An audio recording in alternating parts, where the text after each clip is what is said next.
right, so welcome to episode number 10. We are in the 10th episode, and for this episode, we are going to consume dogs live on the air. Yeah. So we're going to kill both these dogs. The toe-to-toe dog show. Yes, With, so Loki and what's my friend on the other Piper. side, Rob? Piper. Piper. We're actually not going to kill these dogs because kill them with kindness. Yes, we're going to rub their heads. So as Mark and I came to the studio today, we were greeted by two dogs. By the way, Loki, his affect shows that he is very interested in today's show. Yeah. I could tell. We were greeted by two dogs. These are Rob's dogs, Piper and Loki. And hopefully the comment section won't eviscerate us with the love of these dogs. Yeah. And PETA can still kiss my ass. I don't know anything about PETA, but they're just catching a stray. So they kill more animals than they save every year. So they kill a lot of animals. Is what I was gonna go with. I don't even know what that means. They put down animals. Who gives a shit, dude? I don't know what that PETA even means. should.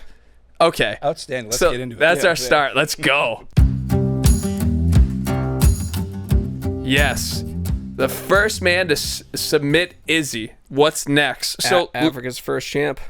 So here's the thing with DDP, which I love, right? Drickus. So I watched a interview with him, and they asked him to rank himself as a fighter. And do you know what he gave himself? Out of 10. 10. No. That's what's crazy. So they were interviewing everyone. They were asking, like, Ty Tuivasa, and he's like a 10. He's like, you have to, like, believe in your skill sets. And Drickus is like, dude, I'm like a 6 or 7, dude. He's like, I have so many fundamental flaws. By the way, Drickus has so many wildly, absurd fundamental flaws. So the fight was tit for tat going into that final stanza. And Izzy kind of lands a combo, and Drickus lands a takedown with his face. So, like, did you watch the actual takedown? Yeah. It's not even like a scramble. He basically face plants, and he's like, oh, I'm super strong. I'm just going to grab you with, like, almost an ankle peg and grab you back. Drickus is the epitome. He's so self-aware. Yeah. I'm a huge Drickus fan. I'm a massive fan from the too. jump. Yeah. He was self-aware in the sense that he does have a lot of work to do fundamentally. Yep. His power is insane. Yep. His durability is insane. His heart is like unmatched. And in that fight, it played out like a lot of his other fights, where it was like you just saw like eventually he's gonna catch this fucking guy. His chin is up in the air. He throws grenades. But again, he's tough enough, and his chin is solid enough that he can walk through a lot of stuff, and his power is ridiculous. Not a lot of stuff, like everything. I know. So and his footwork, like it's horrible to say. It's borderline on bad. Yeah. And at the end, like if Sheerdog did a great play-by-play where they're like, he's throwing hooks to the point that he whiffed and is falling over, but he's catching him and he's just hammering him. And as soon as he got the takedown with his face, he applied a neck crank. And no hooks in. Like he's just. I think he might have had one. Yeah, but it wasn't like a full. He didn't have full back control, and he didn't have his arm under the chin. He just crushed his face. So what's next? This is where it gets interesting. So we got when we're going to cover this more later, but Poatan in his Easter Island furrowed brow post that he's like, I'm coming back to 85. I want it, right? And Izzy rematches his easy sell, even though he was like humble Izzy at the end. And if he had won, he would have humped him in the ass. He's 4-4 in his last 8. Yeah, but you got to look at the fight. I understand. And then do you know who Drake has called out? Bobby Knuckles.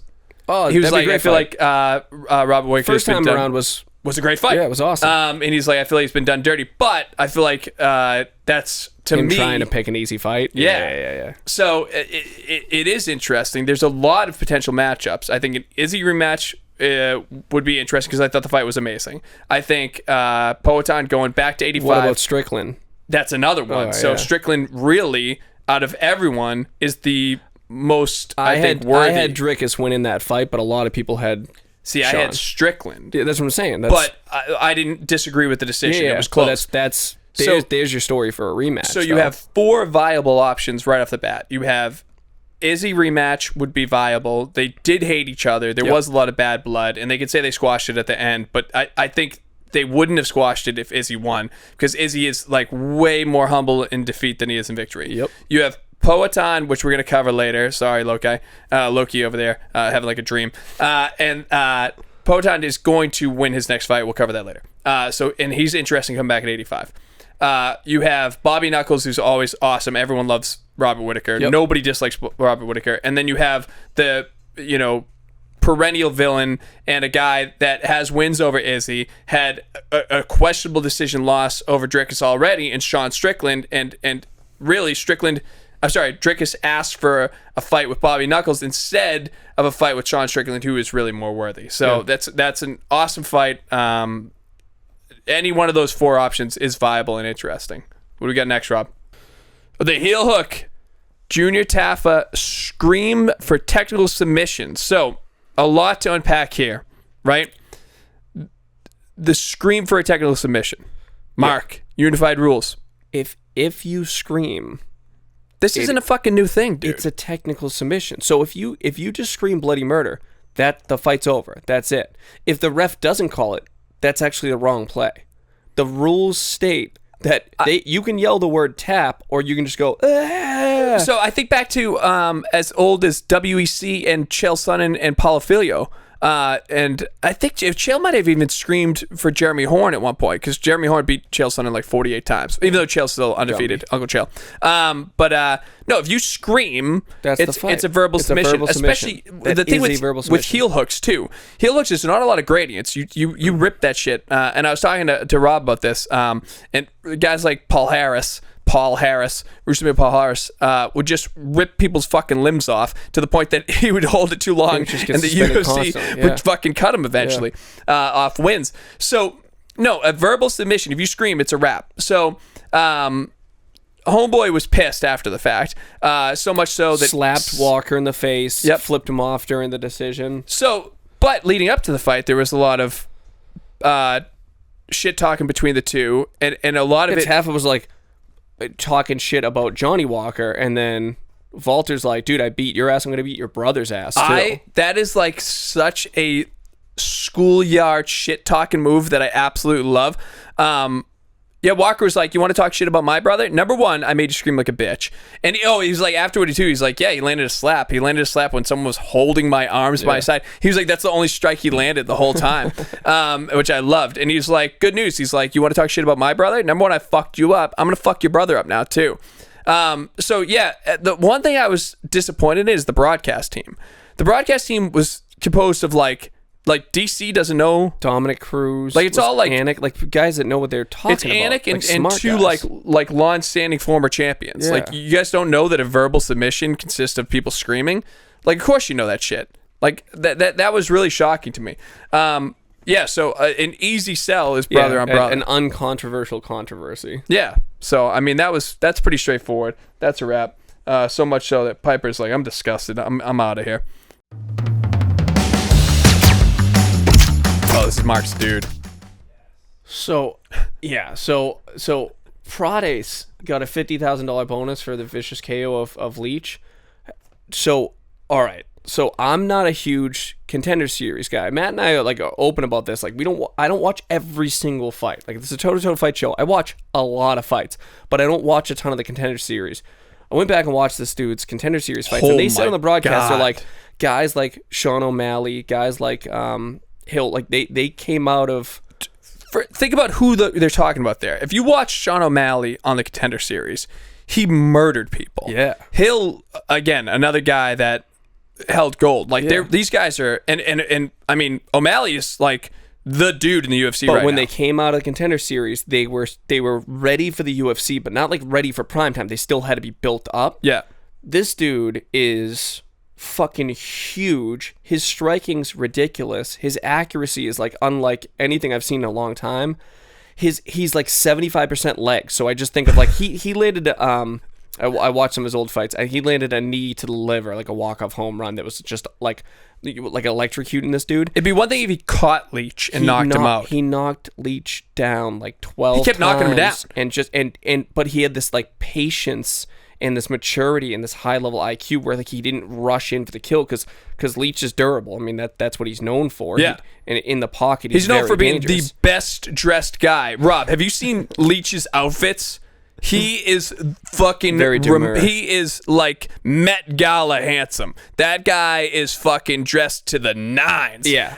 But he took a beating like a man. Just a right left, like a rear left hook that slept him. I mean, he didn't get up for quite a while. I mean, he kept getting dropped and dropped and dropped and stung and stung and stung, but then he got fucking annihilated. But like this kid's gonna fight for a title within 16 months. Oh, he's gonna have a number by his name within the year. terrified. Yeah, he's the real deal. He's a guy to keep an eye on, definitely. Be sure to like and subscribe unless you hate dogs. Oh, fucking Jamal Hill. All right, so he's pissed that Roundtree is getting a title shot at Poatan. Now, But listen. why would you be mad? Roundtree coming off a loss. Coming off a win. So coming off a win 5 wins. against Lionheart. Smith. Anthony Smith was supposed to fight Just Hill. pause for a second. Pops for juice. And like, now just cut the line. Okay, it's not his fault. First of all, Jamal Hill needs to shut the fuck up, though. So that is his fault. But now keep going. All right, let's talk about the real issue here. All right, Alex Pereira is getting a shitload of flack for this, right? Do you feel like Alex Pereira strikes you as a guy that's fearful of man? No, he'll fight anybody. He has nothing to do with him He at is all. the scariest dude in the UFC right now. He smiles less than Fedor, right? So I'm going to be critical, but it's not of Alex Pereira. Alex Pereira will fight fucking anybody. I mean, he joined the UFC just to chase Izzy and beat the shit out of him. When he joined the UFC, Dana White has gone on record saying he didn't think he'd be successful. I did not think he'd be successful. He's an older kickboxer.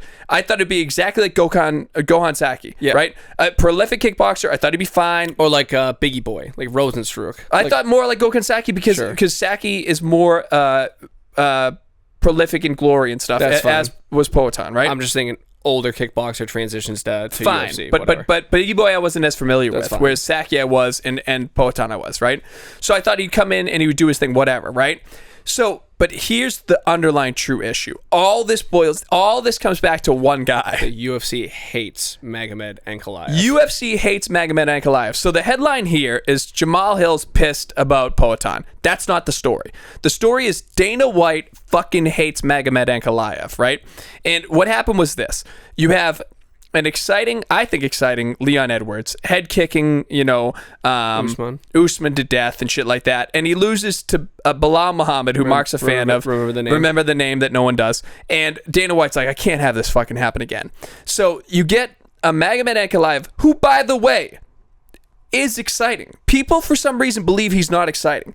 His fight IQ leaves a tremendous amount to be desired. I don't think it's as bad It's as horrible, some other Mark. guys. It's bad. He need fucking Johnny Walker in the head after killing him, and then Johnny Walker's like, they're like, where are you? He goes, the desert. Rob, have you heard this story?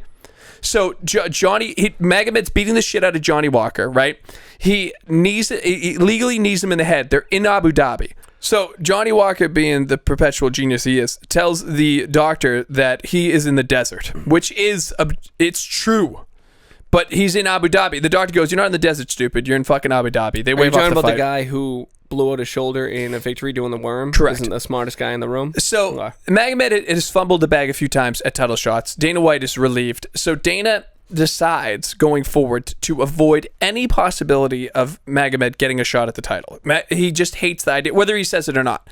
So, and by the way, Alex Pereira would fight Magomed Ankalaev. Of course he would. Obviously, he'd fight anyone. Yeah. He doesn't give a shit, right? Magomed wants a shot at the title, but he can't articulate it because he's like fucking just furled about fucking striking daggy. So Dana goes, okay, we're going to have Magomed fight a guy in Alexander Rakic. Rakic. Rakic. I get it wrong every single time. Alexander Rakic, coming off 2 losses and a knee injury. Like a career-altering but knee he's injury. super dangerous. Yeah. So he goes, okay, Magomed, here you go. Here's a guy coming off 2 losses. You ever in a 5-fight fight? Magomed had no complaints. You know that, right? Magomed goes, yeah, I'll fucking kill this dude. Not smart. But anyways, and then they go, okay, Pereira, you're going to fight Khalil Roundtree, who's technically on a 5-fight win streak. His greatest win is off a super short notice Anthony Smith, and Roundtree just popped for a banned substance. Now you got. He's supposed to fight Hill. Yeah, and he got a super short 2-month suspension. The UFC's pretending like that fight makes sense. So Hill's bullshit.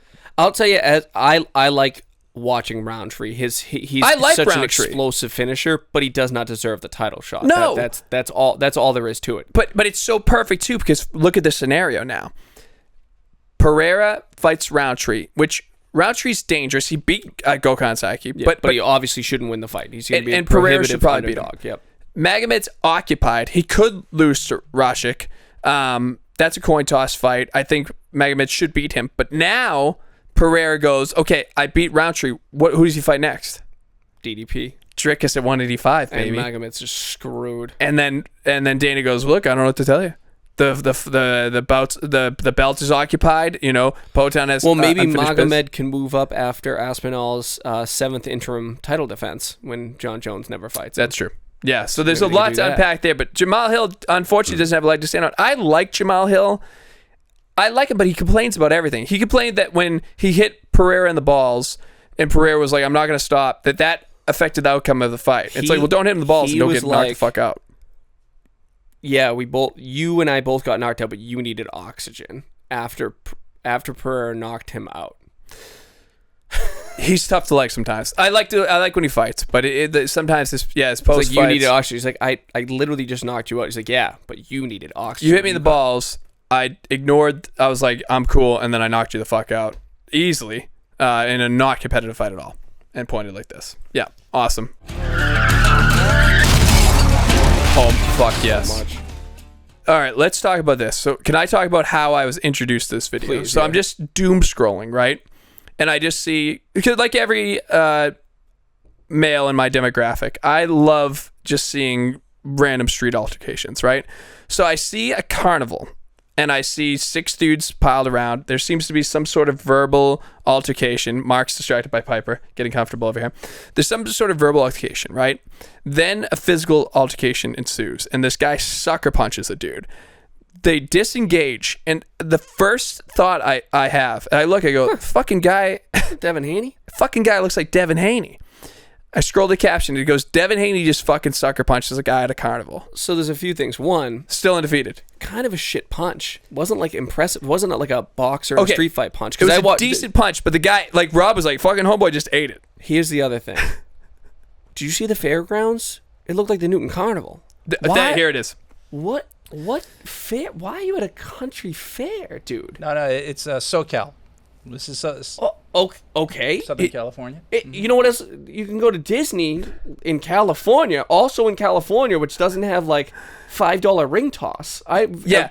So, I mean, Devin Haney's net worth. I imagine Devin Haney has watches that cost I'm sure more. he has a Richard Mille watch on in this video. Yes, It's $300,000. Exactly. And he's at like he's eating candy apples, dude, and just throwing out fucking ass kickings. You know what I mean? I want to know how many tickets it cost to get on that Tilted Whirl and what the fucking beef was ahead of time. maybe that's what they fought over, dude. Maybe that guy was like, Ryan Garcia beat your ass. Or maybe And possibly had sex with a family member. That's kind of what maybe that's what it was. Garcia. Devin is claiming that this fella dropped the N-bomb one too many times. I mean, well, that's not fucking good. Yeah. Shit. It's like, that's kind of get a green light, Devin. It should have been a better punch then.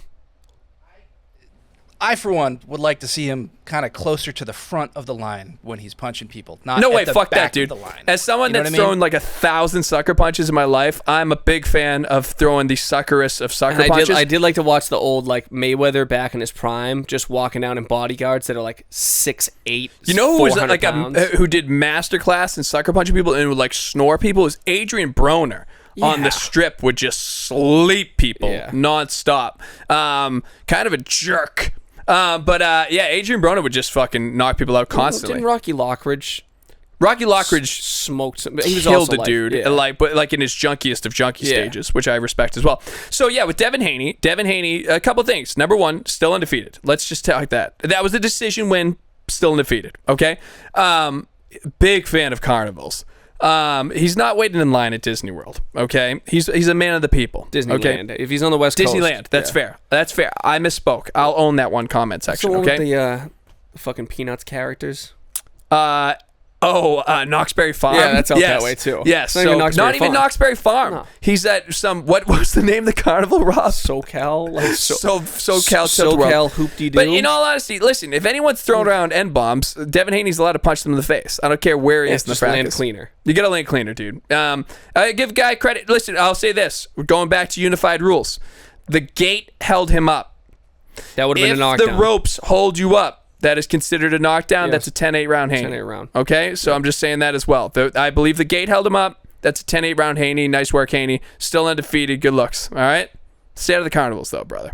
Brendan Allen and Marvin Vettori brawl on casino floor after PFL playoffs. So what's funny? So I know Vettori is known as a loose cannon. I've seen him get He's in fucking altercations. crazy. But Brandon Allen, I don't know why he just strikes me as like. So somebody was saying there was an altercation that led before this. I'm sure it wasn't just Vittori. Here it is here. And this is So, a good, clean fight. Like this is legit. 1-2, 1-2. Yeah. A couple of clean strikes. So a few takeaways from this video, right? Vittori still has an all-time chin. Yeah. Because he ate those and asked for seconds. Allen is pissed. There was another. It wasn't Kevin Holland. I can't think. Like a smaller guy like broke it up, right? There was no. Someone else said that like talked about what led to the instigation. I'm just not familiar with what it was, but there was some bullshit that led to it. But then Allen pieced them up, but Vittori ate them all. The story is Thank you. Dana's comment on it was my favorite part of the story. So Dana's like, if that happened at the PFL, that must have been fight of the night. And I'm like, Dana just never misses, dude. Dana. Listen, you can say what you want about like Connor on Twitter. You can say what you want about all these guys on Twitter. Dana White is undefeated on Twitter. I was fucking crying. That was such a great line. If that was at the PFL, that must have been fight of the night. And honestly, he might be right. Oh, I wouldn't. You know what I mean? So yeah, I don't know what the beef is there. What is? I know Vittori's 185. What's Allen? Is Allen lighter? I assumed he was lighter. I thought he was lighter because if they're not lighter, you have to make that fight. So we have to look at Brendan Allen. I'm not sure what Brendan Allen's fight's at, but if he's not lighter, you got to make that fight. But Vittori, I know, is 85. Oh my God! Yes, there's another one after this. But there's a couple of these. So we've talked about it's just scaring the dogs. Over sorry. My level of excitement. So we talked about Connor, Jesus, which I dude. still think looks like an extra in cruising. I don't care. He almost got away. So we saw him with a little person who was just. I'm not convinced she's even a little person. I think she's just a dumpy, average. I think she's a short person. She is because she's a little. She's very obviously a little person. Whatever.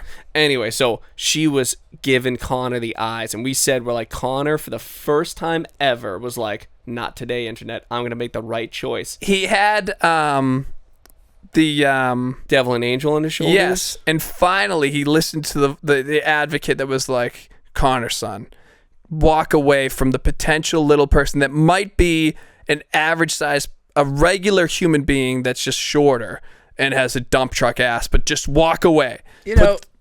Yes. This proves nothing. That my client, Conor McGregor, he's just taking a photo with a fan. This proves nothing He's else. picking her up, Rob. She's off the ground. I think she's standing on that blue table there. Yeah. She's on the blue bench. What if there was like a spider, like a really scary spider, and he's helping her out? What if there's a contest where you have to throw one of them? Thanks the spiders. Thanks for checking out our last I thought we were episode talking of about the spiders. The toe-to-toe. Are we talking about the spiders? What are we talking about? Sweet baby. What if there's what are we talking about? The fact, I'll say this. People were speculating that Connor's been injured, that he has a bad toe, that he might have had a bad hand. It looks like looking at the size of her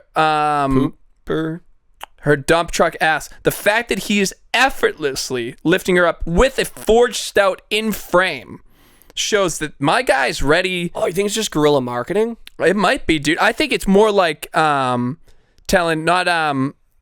Chandler, like, you think I'm not in camp, dude? You think I'm not ready for this? You think I'm not training? Look at what I'm laughing at. Like, again, look at this not so little person that I'm just hefting into the air with a unit of a pooper, and he just picks her up, no problem, no hernias, nothing, dude. You know, that's the biggest little person I've ever seen. or the smallest regular size person I've ever seen. Rob, do we have enough time for the De La Hoya? De La Hoya. So anyway, maybe we can bring up footage of it later. I sent it to you, but like sometimes I send you stuff and like there's no reason to watch it. Oscar, who's had a history of like dressing in female garb. Yeah. And like now he owns it too. So I just saw No, he doesn't own it because I watched the Sharp interview and he was like, I was drugged. Okay, dude. All right, dude. I believe that you were on drugs. He is his ladies' day. Because I'm like, it's again, my algorithm's mostly boxing, so I see this woman who is very mid, as the kids would say, dancing around, and out of nowhere, like a jungle cat, is Oscar De La Hoya with the tightest cheetah Speedo I've ever seen, just kind of getting after it. And again, like Matt and I, we're progressive. We love all flavors, like whatever, but like it screams a lot like Paul Stanley being like, look at how straight I am. Oh, yeah, sure. De La Hoya De La Hoya across the board is a kaleidoscope to me. He's so confusing to me. Like, I can't figure out De La Hoya here's my thing too. at all. I growing up, you knew this. You're a huge De La Hoya guy. I was a huge De La Hoya guy. Nothing's changed. I still like I'm not I don't saying, want like you don't want to listen. read biographies about your heroes. Sometimes like you read about Matt Hughes. Like Matt Hughes turned out to be a huge piece of shit. Yeah. I was a big fan. I'm trying to separate the art from the artist. like, yes. Oscar, like all of his stuff, I'm like, dude, he's Listen to what I'm just saying. a tremendous hook. What I'm telling you again is that he's like, I'm not saying I dislike or like him. I find him wildly confusing. Yeah. I listen to interviews as a man that champions my sobriety. Sometimes I'll listen to what he says and question my sobriety because he'll say things and I'm going, what the fuck did this guy just say? He's so enigmatic. He's like he strikes me as someone that's constantly on peyote. He just is so bizarre in every walk of life. Great dancer though. You got to see the clip. He's so entertaining. He is. Him and his He is an incredible hook, but other than that, I just don't. I can't. I don't know. Natural lefty. That's why. Whatever, man. He's strange. Yeah. Loki the dog would like you to like and subscribe to the Toe to Toe Fight Show. This interview is brought to you by our good friends and sponsor, Shadow Fight Goods. We've talked about their gear over and over again. Best gloves I've probably ever used in my entire life. So really looking forward to this. Yeah, super excited, man. So walking it back a little bit, just off air, we talked about you getting into sports gambling. So you said you've been in MMA gambling and betting for 10 years. Talk about a little bit how you got into it to begin with, how you segued it into, your YouTube channel and now platform. And like why MMA of all things. So. Yes. So I've been a diehard MMA fan. Initially, I was a boxing guy. Like growing up, since I was in elementary school, I was watching, HBO boxing on Saturdays with my dad. We would go out of our way to not find out the result of those pay-per-views because HBO would show them the following Saturday. So I didn't want to know the results. Me and my dad would watch them on Saturdays. Big boxing guy. My dad was like he was a boxer. He had some trophies and whatnot. Nothing big, but boxing in New York, like small stuff. So I was a big boxing guy, but then I started to learn about MMA, absolutely fell in love with it. And, when I say I've been involved in betting on MMA, it's been even a lot longer than 10 years if I really think about it, because since I was early in high school, even, I would be the young kid that was hanging out with the older dudes, had an older brother, trying to sneak into bars and whatnot once I could sneak in. And, even just betting small money with people at the bars, even if it was a $5 bet on a UFC fight. You know what I mean? Back in the day when Tito Ortiz is fighting Ken Shamrock and stuff like that, way back in the day. So, I was betting on MMA from even back then. It's just, maybe it runs in my blood. I'm Greek. I grew up going to the horse tracks with my grandpa when I was a kid. So it's kind of in my blood. I get that excitement out of it. And then I'm also a diehard MMA fan. So you mix those two together, and then I guess that's the recipe. So Shamrock Ortiz, is that 40 Vendetta? UFC 40, I think, was the first time they fought, right? I think it was UFC 40 Vendetta. Yeah. But I don't know. I'm just going back. But go ahead. Sorry. Yeah. And I think they fought 3 times. They did, yes. They did, the free Spike show and all that. They were on Spike, and then it got pretty out of hand. Ortiz was going in there just smashing him. It got pretty ugly at the end. Yes. Now, so a typical play for you, will you look at, so Mark and I, just for context, we bet constantly. We really focus on MMA, but our approach is what casual look at is very square plays, really square plays. So, and we'll look at, we will fuck with parlays, but we will take pretty conservative approaches, especially as of late. We will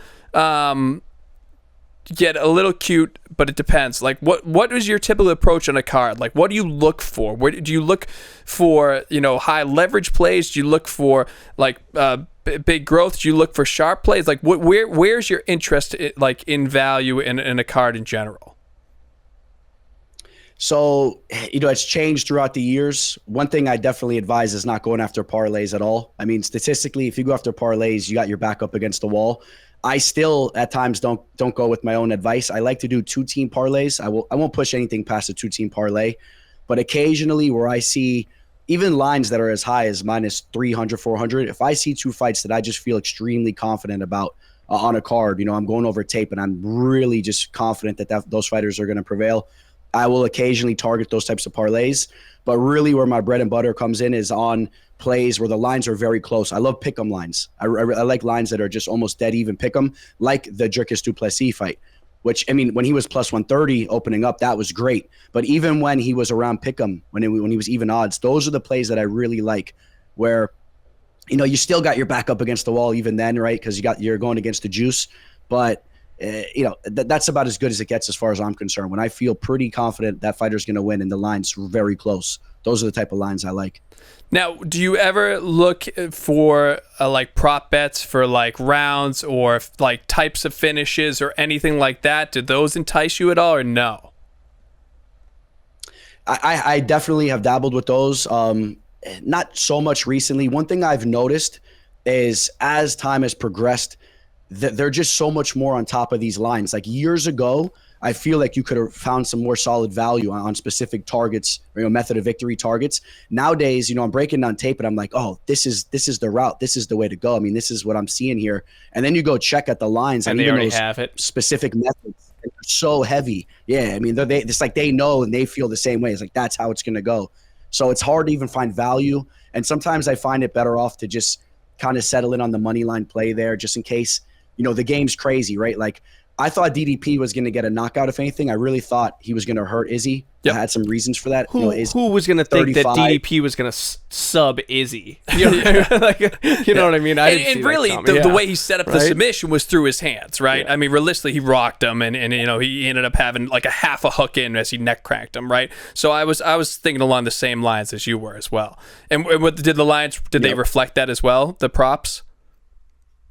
Yeah, so the submission prop was bigger. You could have got a much better value on the submission line than the knockout line. I think the knockout settled in around plus 333, and I was hearing the submission prop I think was as high as like plus 600, plus 700, I think it was. So you would have got more value on the sub there. So I mean, I guess you could argue there was more value there, but like I thought that I was feeling that the knockout was going to come, so I didn't target the sub. I actually had something small on the knockout as well, a little small stab there, but. So I mean, I guess you could say there is that occasional value out there. I didn't see the sub. That I should have maybe looked into that a little bit more. But no, that's fair. It's funny because I listen to a lot of sports betting podcasts and radios, and your approach is actually like a lot more pragmatic than most of the others. Yours is a lot of them chase value so much, and they're taking great lines on losing bets. Yeah, whereas your approach is a lot more level-headed, honestly, and it shows because I've followed you, and your numbers look good, man. So your track record speaks for itself, does it not? How's your year look? So this year, I am in the green. I'm slightly in the green, but it's not a great year for me. And I'll be honest, I'm coming off a year that was actually one of my worst years within the last 5 or 6 years. But before that, back in 2021 and 2022, I had back-to-back. I had 2 of the best years that I've ever had. I was way in the green. I mean, those years were just so smooth. But I mean, that's part of the game. You have your ups and downs. As long as I settle in the green though for this year, I'll be happy about that. And I'm hoping to kick off next year a little bit faster. I had a slow start to this year, so I've been kind of chasing some losses from earlier in the year. Speaking of those big years, what are some plays, historic plays, where you're like, I fucking told you? Like, what were some huge plays where you're like, that, like, cashed out huge? Okay, so some that stick out to me, I'll tell you some of my biggest underdog plays that I've hit on. Chris Dawkins, the brother of Kyle Dawkins. Oh, yeah. He faced off against Rodrigo Nascimento, and I caught him. I think it was as high as like plus 500. He was a huge underdog. Maybe it was more in the 400 range. And he went in there. He knocked out Rodrigo Nascimento. That was a huge hit for me. And I was kind of scratching my head when I was looking at the line. I knew that Nascimento was a talented fighter, but Chris Dawkins was a dangerous dude with his hands. Heavyweight fight. That was one where I was jumping off my couch going crazy. I'll tell you another one recently was the Ayman Sahabi versus Javid Basharat. He was a plus 500 in that fight. And even though I'm very high on Basharat, I couldn't understand why that line was where it was. It made no sense to me because Zahabi's a good fighter and we need to see more from Basharat. Still, he still needs to prove himself a little bit more. He was a plus 500. That was a big one. That was one that really stood out to me. That's one that's in my mind there. Now, conversely, any historic bad beats that stick out to you? Because I got a few that stick out to me, man. Oh, I got a great one to bring up. How about this? So I went out to Vegas for Khabib versus Conor McGregor, Nurmagomedov versus McGregor. I had a huge play on Volkov, Alexander Volkov versus Derek Lewis. If you guys remember this fight. Oh, that we got beat on the same one. We got beat on the same one. That's an all-timer for us. We were there and we're like, dude, all he has to do is not get caught. All he has to do is not get caught. So, without exaggeration, when I said a couple come to mind, that's exact same fight for us. So did you have a massive one on that? Yeah, we had some big money. We got killed on that.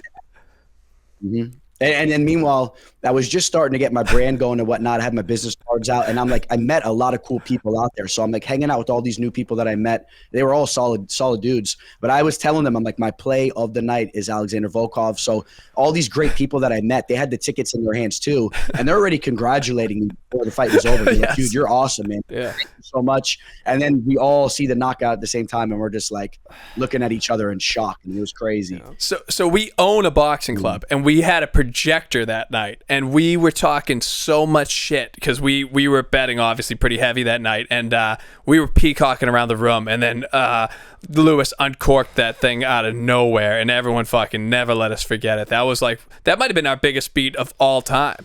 That one was bad, and then another one that I'll own because in hindsight it's dumb, but I rode Chris Cyborg Amanda,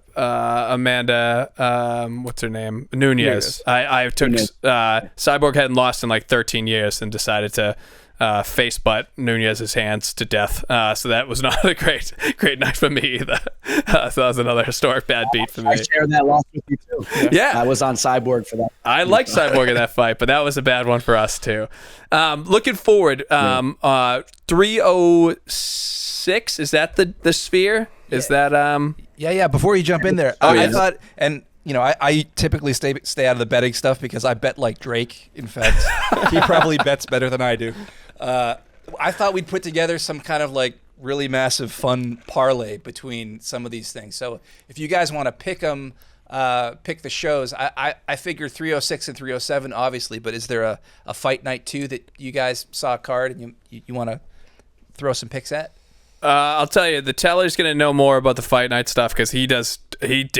So he's dusting up names that are like he's naming the 12th guy on the card here. Let's do. So we got O'Malley, Marab, and Grasso and Bullet, and both of those lines are close. Yep. So I got Grasso and Bullet at -115 and -105, and then Marab's plus 114.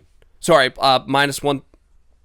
Wait. Is Marab the favorite? -135. Yeah, -135. Yeah. And Sean at plus 114. What do we like in there? We like any plays or no? First off, like you hit it on the head. I really like both of those fights as far as the lines go because we could really work with those close lines. I'm a big Sean O'Malley fan. But I really think that Merab's going to have his way in that fight. He's going to face some early adversity or possible early adversity. Has to avoid getting tagged. We saw him get hit in his last fight, right? He got wobbled. Yep. But, I mean, if he doesn't get knocked out, I find it hard to believe that he's not going to be taking Sean O'Malley down and just working him with that cardio and grappling. And even though Sean O'Malley had that early knockout on Aljamain Sterling, that fight didn't really play out too long. We didn't really get to see him defending the takedowns that long. Sterling kind of ran into some shots there. I think Merab's going to get the better of him, and I like the value on that line. Yeah, I think a lot of casual money is going to go to O'Malley too, so I could see that line moving as well. And then what about Grasso Bullet? I like that. Again, that's almost even money. Do you like anybody in that fight? I do. I like Shevchenko. Oh, you like motherfucker. I love this guy. I fucking love this guy. Yep. I fucking love this guy. Rob, yeah, I'm telling you, you picked the right one here, dude. Listen, and these are listen, Rob, Rob does not gamble, right? Rob just fucking Very poorly. So Very yeah, poorly. but just for context, Rob, Mark and I take like super conservative bets historically, right? Like more so than these. But those are two I would take Merab, and I love Shevchenko in that fight. I really, really do. Yeah. I think she is completely undervalued. This is what we're going to do. We're going to take $100 of Rob's money and put it on a sucker bet parlay, but we're going to do a round robin parlay to cover ourselves a little bit. All right? How's that sound, Teller? Sound good? All right, that's what we're going to do. To me, yeah. Rob, that sound good to you? Sure, I have no idea what you just said. Rob, we'll sign you up for like DraftKings or something that gets like bonus bets or some shit. Yeah, we'll get some account that you don't have, and we'll get some bonus money. All right, and we'll make it work. Oh, we should do a segment just called "Let's Play with Rob's Money." Yes, that's what we'll do. We'll do suckers bets with Rob's money constantly. Teller, this was awesome, dude. We'd love to have you back on again. Well, no, this is what I want to ask. Yeah, Teller, what part of New York are you from? What part of New York are you in? Oh, I'm not from New York. It's funny. I get that all the time. But I'm actually the first in my family that was born in Florida. But my whole family's from New York. So, and I'm very familiar with New York. I grew up going to New York. Like, I'm not even exaggerating. Like, per year, going to New York 4 or 5 times a year. Damn, because we're in New York for fights this Saturday. I was going to say we'd fucking hook up and say what's up for fights. Yeah. But, all right. So you're in Florida now? Yeah, I'm in Florida, yeah. All right, gotcha. Damn. South Florida. All right, yeah, we haven't been to Florida. And you guys are in Boston, right? We're in Boston, yeah. We got fights. I'm a promoter as well, so I'm hosting pro fights Friday night, and then Saturday morning we're flying out and we're coaching amateur fights in Brooklyn. So it's like bang bang for us. Okay. Yeah. So, but if we're ever in Florida again, the last time we coached fights in Florida was a bare knuckle fight. We Lakeland, yeah. Yeah, we were in. We cornered for Knuckle Mania, the first one with Paige Van Zandt and Britton Hart. Yeah. So do we have enough? Did you guys mention enough picks right now? Because it's hard for me to follow. Those 2 picks are the ones that that's a 2-fight parlay that we're gonna stick with, Rob. We're not gonna go crazy. Oh well, if we were to go crazy, fucking Rob, what else would you pick? Because I'm seeing Jose Aldo is fighting at 307, Who's Aldo fighting? Mario Bautista. What's the line? Yep. I don't see a line. No, that's part of the problem. If you don't see a line, what is it? Aldo is a slight underdog. Okay. He's a plus 120, Aldo. Better on a plus 120 underdog. So coming out of retirement. Yeah, see, the thing is, Rob, he's been like, he hasn't really been consistent. Like, I don't know. That's a bet that I wouldn't touch, personally. That card. All right, so That's a weird fight. No. So you want to do the card top to bottom? I don't know. Rob? Teller's looking at it though, dude. I don't know. All right, so yeah, see, he likes it. I don't know, dude. So Poatan Roundtree. If we're that betting, line's got to be crazy. It's minus 455. I'm not. So yeah. Pennington Pena. What's the line on that? There's no. I don't have it. I'm just on the UFC. Oh, you're just on the UFC. Yeah. Okay, yeah. Pennington's like a minus 140. Slight favorite for Pennington. Do you like anybody in that one? And I'm not putting you on the spot. These are not like locked in picks. I'm just like if you have leans. Yeah, no. I would lean towards Pennington's way. Okay. I think that even though she's not a flashy fighter, I think she checks off a lot of boxes. And Pena, I like her, but she's a little up and down with her performances. And I think I'd take the more steady Pennington in that fight. Pennington. Speaking about up and downs, so you got Wonder Boy and Joaquin Buckley. But the thing is, they're so inconsistent. That's what literally. No, I know, but Wonder Boy could just point fight him to death, or Buckley could actually, One fight I like on here is Mosfar Aljo. Who do you like, Mosfar? I don't know. He doesn't have that like household name, but Depends on the line. yeah. I like Mosfar, but whatever. Mosfar's a pretty big favorite. He's over a 2-1 favorite. Oh, then I wouldn't touch it then. Yeah. So not enough value for me. The value is probably on Sterling. Yeah, exactly. And then actually, so is Kayla Harrison? She has to be a huge favorite in that fight, no? Yeah. Versus Vieira. Yeah, she's an 8-1 favorite. Yeah. So I'm like, okay. Yeah. So yeah, and she'll deliver. That won't be competitive. No way. I couldn't believe she made weight in her last bout, dude. I know that was one thing I was worried about, and then she just absolutely just lambasted the preacher's daughter. Yeah. So if you had to add one more fight to that parlay to make something crazy, or even two, what would you do? You want to? All right. Well, if you want to just if you're betting with Rob's money, if you're just betting with your money, I'll do. All right. You do Poatan by knockout. Because that's not going. It's going to be a 5-rounder with Khalil Roundtree. He's going to knock him out. Potan's not going to hit a heel hook, buddy. So he's knocking Roundtree out, who, by the way, stole fucking poor Magomed's spot again because Dana White is scared to death about a Dagestani wrestler winning the light heavyweight belt. But whatever. So do Poatan by knockout, and then Tell you want to pick one more for that card? Throw anything on there. It's Rob's money. Fuck him. For UFC 307. Yeah. All right. I say throw Buckley in there. I know we just talked about the fight. I like Buckley, and that line's not that bad. So is Buckley your favorite? He's a slight favorite, minus 145. I like it too. I think he has that wrestling in the back pocket, the youth and all that, the energy. Yeah, and I love Wonderboy, but I mean Wonderboy is fucking the only guy in the UFC still older than I am. So Rob, we got Marab, we got Marab, we got Shevchenko. Both of those money line. Poatan by knockout. Yep. And we got Buckley money line. There's your 4 fight, Rob. By the way, again, just for clarity, Rob, parlays do not hit. You are not going to win this, just to be clear. Parlays are suckers' bets, so you're losing $100, just to be clear. But if you hit, we're splitting it, and we're sending it to fucking Florida. All right? All right. Is that a deal? I'm into it. All right, I love it. All right, fantastic. Sounds good to me. All right, sick. We'll do this. Taylor, if we can get you on occasionally, we'd really appreciate it. Because, again, Mark and I are, in terms of sports betting, very we bet, square, casual but we're very casual, and your knowledge base is so superior to ours. And it's been like an actual, like, sincere pleasure having you fucking break down fights.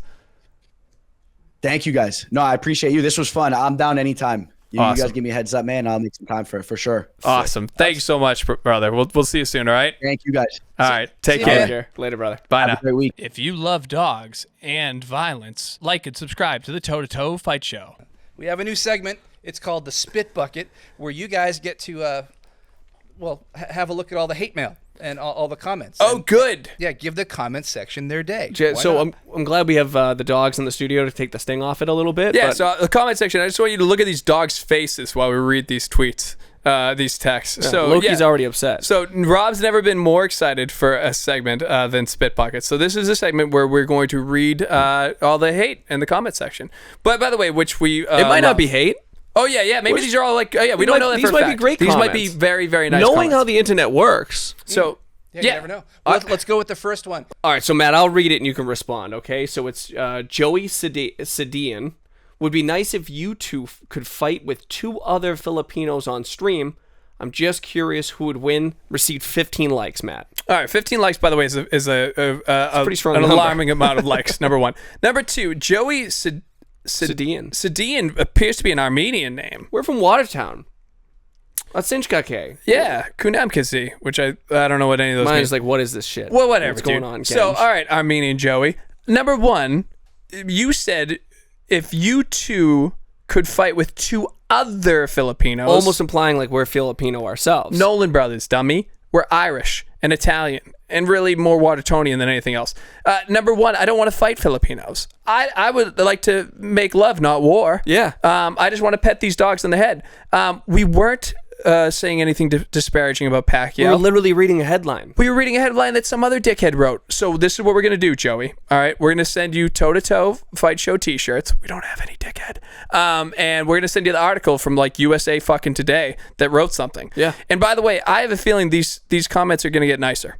I got a good feeling about it. So far, so that's good. my... All right. So what do we got next? These guys absolutely didn't know boxing at all. 40 likes. Didn't know. A lot of guys agree with that. Yeah, like, so what is it? We didn't know boxing? But now we do. And thank you, Tong and Company. I appreciate you being there since day one, a week ago. 40 likes is a lot of likes. Yeah, let's give him the benefit of the doubt that he meant to say don't know boxing at Nope, all. not giving him any benefit of the doubt at all. Because you know why? They're not giving us the benefit of the doubt. Yeah. So, fuck you. And I don't mean fuck you, Rob. I mean fuck Tong and all his company. Yeah, eat shit. What do you say, Loki? Yeah. Thanks, Loki. Loki agrees. Oh, so Rob goes on to say, "Oh, tell us more." And Tonko says, "No need to tell you guys. I see a lot, heard a lot." And Rob says solitude. Can I also say that I don't think everyone realizes that Rob is the social media account, and Rob just sets these people up to just further hate us. Yeah. So Rob goes, tell us more about how much you hate these two gentlemen. And the guy was like, no need to tell you how much I fucking hate these guys. I've seen them enough. I've heard them enough. By the way, that one just thing where he goes, I've seen enough of them. 5 likes. 5 likes. Yeah. 5 likes. He's seen it. He's seen and heard enough of us. Okay, so we have Oh my Earthling, God. and I think it's a double underscore alien because Earthling alien might have already been taken.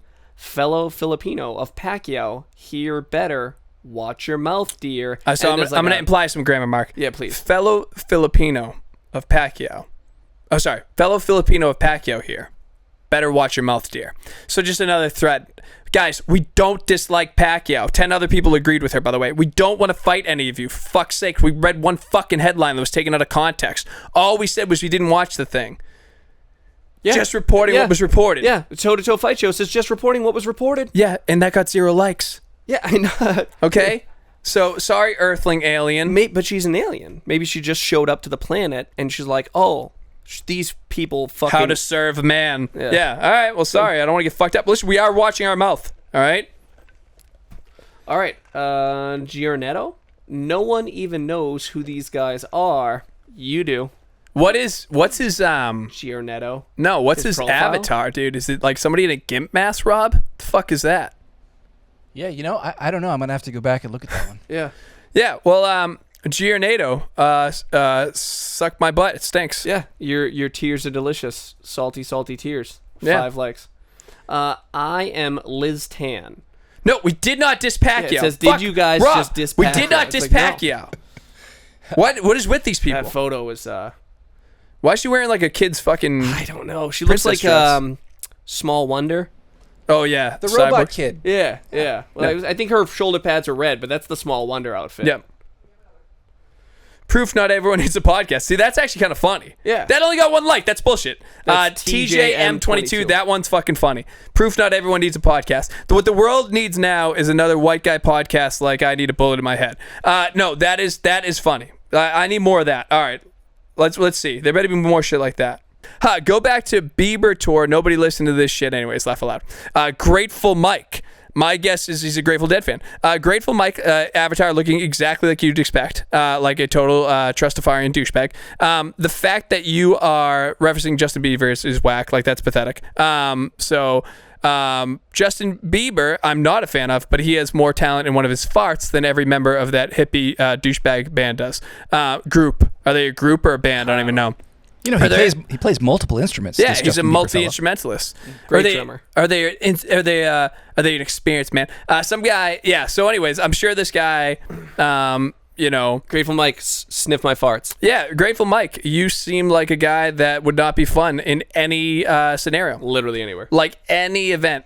All right, this is fucking funny as shit. So it looks like we got a Tone Buck Cherry W. fan. York. So the Bieber thing is fucking stupid. It looks like a Buck Cherry fan fucking made me laugh because Buck Cherry fucking sucks. Yeah. But that's such That's a a great- haymaker. that's a great that comment. One, I'll Tony give you that. W. York. That's a fucking great They comment. did Crazy Bitch. They did... Oh, I love the cocaine. I love that But band. I think they had a fucking terrible sucks. cover, too, and I can't remember what it was. I don't know, but when I read that, I fucking So laughed that's out loud. yeah, that's one of the few good Great ones. line. Nice job. Great line. 10 out of 10. What else we got? Parker HVAC. Parker HVAC. Hey, yeah, I listen to Fish, and I really don't care. I grew up listening to Fish and Grateful Dead. If you can't get lost in a Fish jam, just shut up. 100% chance he was actively crying while he wrote that. Like, oh, hey, yeah. If you can't get lost in a Fish jam. I don't really give a care. Even. So again, like just for context, this was like a throwaway. We weren't even. I didn't even remember talking about this. But the fact that Parker HVAC found this comment and was like, if you can't get lost in a Fish jam, man, guess what? I can't get lost I don't really in care. a Fish jam. Man. So the Filipinos that are like threatening violence on me. By the way, I'm fucking scared of all of you. Yeah, please. Yeah. I don't want any of that smoke. Yeah. Parker HVAC, suck my balls, dude. You stink. And by the way, when I say you stink, I believe that all you Fish fans smell like shit. Yeah. Like I imagine all of your homes smelling like a fucking Petco. Okay, yeah. like the gerbil section, the gerbil, like whatever that, the sawdust section of a Petco. Yeah. I believe that you all smell like shit. And I wouldn't. Yeah. There's no scenario where I would talk to you under any. Would I like a cup of coffee? No, it's a petting zoo in here. Oh, you grew up listening to Fish and the Grateful Dead. I would rather be fucking. I'd rather be in the Wild Wild Country cult than grow up listening to Fish and the Grateful Dead. They both suck, but nothing sucks worse than this podcast. Yeah, that's fucking funny, dude. Like, that's 100% funny. Now, this is what I'll say. It says they both suck, but nothing sucks worse than this podcast. But this is what I'll say. Looking at his avatar, I would guess that his wife is a fan of Fish, dude. Oh, man. And steak and French fries and ice cream and cake. Lit him up like a fucking Christmas tree. I don't know. No, I'm just saying. That's just what I'm That's what I'm assuming. So here's the thing. I was looking at Pat Bev on Barstool, and he's just sitting there, and he like talks about playing for Israel, and everyone in the comment section just like for no reason just calls him a homosexual, and they're like he sucks, and he's gonna like he's like they're like you're playing for like your elementary school team so you can be an MVP. Pat Beverly, by the way, was in the NBA, and in this video is wearing a Rolex, right? So if you think I'm gonna let this guy with his absolute tank of a bride just sit there and say my podcast might suck. This podcast might suck. But you're also commenting on my podcast that might suck with an absolute Goodyear blimp of a bride in your avatar. And that's fine. We can both do this, you know? But if we're going to, if you're going to toss me a softball, dude, don't expect me not to crush a home run. That comment was pretty funny. All right, Cody Booth, 315. The only thing that sucks worse than Fish fans are failing podcasters that use the same retired lines about Fish and the Grateful Dead. Clicked on his profile. Yes, stay-at-home dad. But in the least surprising, let's see. Yes, and the hate. He said, nothing drives engagement like lukewarm take. Lukewarm? What is lukewarm about me saying that you can suck my ass if Fish suck? By the way, you think our takes are lukewarm? Read our comments, buddy. If you think our takes are lukewarm, read what people thought when I said fucking Tom Aspinall was better than John Jones. If you think my takes are lukewarm, all right? I should have wore a bulletproof vest when I read the comments. You know, this commenter did get friendlier as time went on. Yeah, he's a fan now. The more I conversed with him, he seemed... Fuck you, Cody. I don't give a fuck, you know? Yeah, Cody, stay at home. Eat shit. I'm just kidding. No, thanks for the likes. Fuck you, Cody. All right, Ron Baby, 2001. These two guys are nerd tools who get zero pussy because they're whiny manginas with a shitty podcast nobody ever listens to. Again, which was funny. He's like a big... I clicked on him. He's like, I'm like a nonconformist, but he's a realtor. I'm like, holy shit, you dope. Like, you're literally... I can't be like non-conformist, but then it says like pussy manginas. That doesn't seem very liberal to me. That's what I saw about the Fish fans, right? Everyone that I know that likes Fish, which I don't know because those guys aren't people I would hang out with, they seem very liberal. Yeah. But then they're also very quick to like say like we're pussies and I don't get any pussy. I'm 40 and just celebrated my 10th wedding anniversary. But they also seem I'm like at the club chasing they also tail. like hints of homophobia, which I don't fuck with. I don't know. It seems a little weird. Yeah. For guys that Yeah, this exchange actually got fun. Here we go. Oh dear. Toe to toe responds with, Doc always told us to stay away from that fishy pussy. Yeah, because it probably stinks. He responds with... Did he respond? I think he did, yeah. I think he did. It says, and everyone I know told me to stay away from a douchey podcast nobody ever heard of. Yeah, I'm fine embracing the douche role if the dichotomy here is that the yin to my yang is a Fish concert. Yeah. I would rather light myself on fire and take a nap in the middle of the Mass Pike than go to a fucking get lost in a fish jam. Ron Baby. You sound like a whiny mangina. Ron Baby 2001. I would love to, do you think Ron, he's typing it out, he's like, I fucking got him. I call mangina. That's like a vagina the for Cherry guys. comment I got to keep going back to. I hysterical. keep That's a laughing at fucking that. 10. That's such a good comment. Yep. Ron Baby stinks. Buck Cherry's definitely in the lead. That's an all-timer. Genuinely funny. I would get that as a bumper sticker. Yeah. That is such a haymaker of a line. I got no comeback to that. Yeah.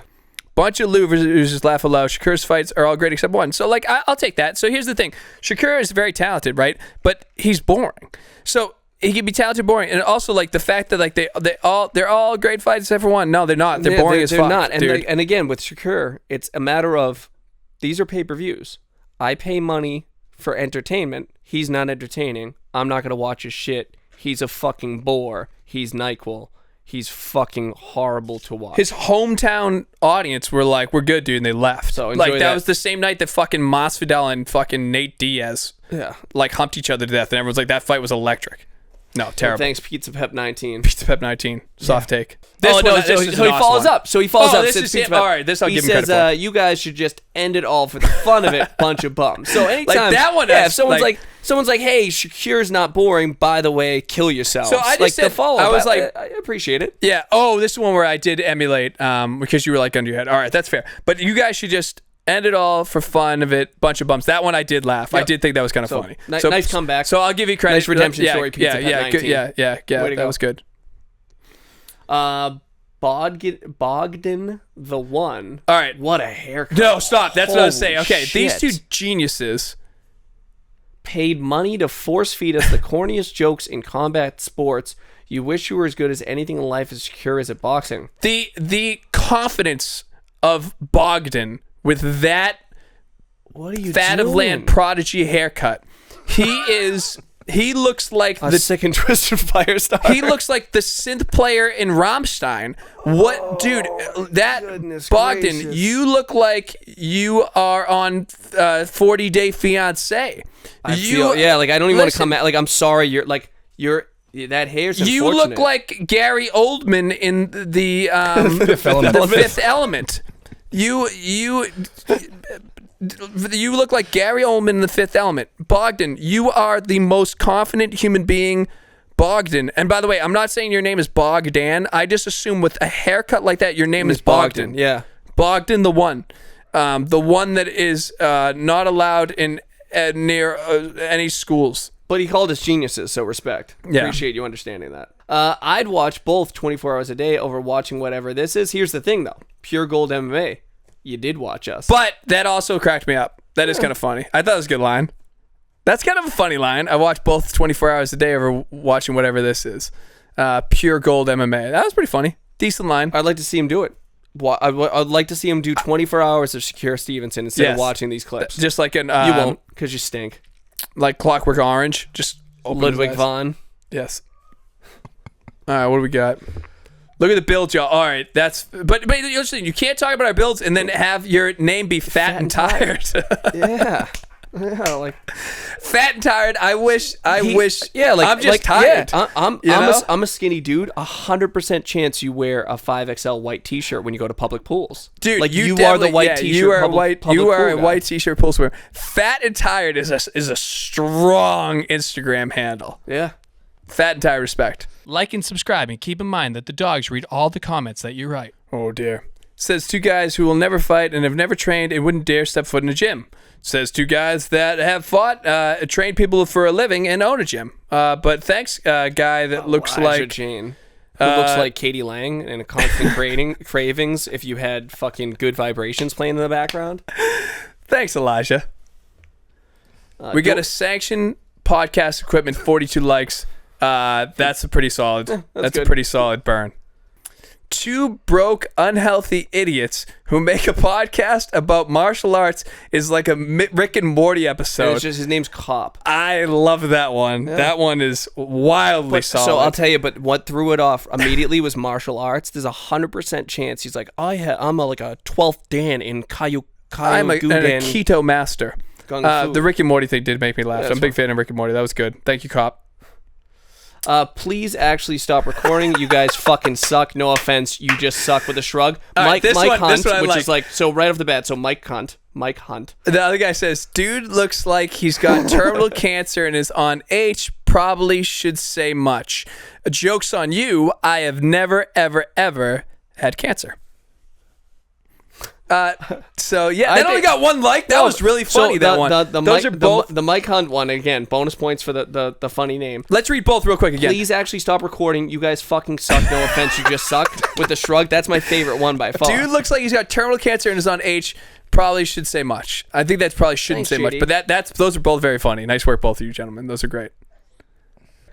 Keep up the blank work. Heather Gray says, I'm gonna go with good work. You'll figure it out someday. I'm gonna go with great work. That's what she had a blank out. Mark Hauser says the problem is you guys still look like that. Laugh my fucking ass off. But Mark Hauser, I look at him. I think Mark Hauser's like a super ugly motherfucker. So I don't think that's very funny. So yeah, zero. No, not giving you that. I'm not very handsome. I mean, I look unhealthy. That other guy saying I look like I have cancer and on heroin. That was fucking super funny. But this guy is saying, Pathans 13. It pretty funny. I could give these two a labor job making $300 a day, and they wouldn't be able to perform because they're pussies. I don't want to do hard labor. I mean, that's kind of funny. That is pretty funny. And this guy just says, Dana beats his wife. Why do you want him on the pod? So we made a throwaway joke that people are so fucking dumb. They were like, hey, Dana, come on the pod. Dana's not watching this fucking podcast, you moron. Yeah, we think the president of the UFC is watching our fucking podcast. We want him on the pod. First of all, I don't know. If everyone on the podcast, everyone in the comment section is like pissed that we were pro Dana or anti Dana. It doesn't whatever. matter, yeah. Sorry that he beat his wife, dude. Yeah. Sorry, Taylor. Whatever you are. All right? Keep fighting the good fight. And last one. Shouldn't you guys be playing golf or something? Joke's on you. I fucking suck at golf. Yeah, golf dude. is a rich person sport. I've never played golf. I go to the driving range and I suck at it, and it's fucking annoying. Yep, not a golf guy. No, the best one by far is the cancer heroin. No, one. I think you guys just suck. You fucking should just suck. fucking stop. You're No not funny. offense. That was pretty funny. All right, episode 10 is in the bag. We got some degenerate bets in for Rob. Rob's gonna welcome himself to the world of horrible parlays. We got to hang out with some floofy dogs, which was wonderful. Yep. We got to see half the UFC and Devin Haney fight people in the crowd. We have our own pro fights this Friday, and then we fly out to Dumbo for cornering the Masters tournament at Gleason's on Saturday, which would be cool. And then we're back to school for a couple of school teachers. Yeah. Hey, so like and subscribe. Keep those comments coming. We'll keep reading them. We love the Filipinos, and I'm sorry that we're too skinny for a gentleman named Fat and Tired 05. We'll see you next week, folks. Bang.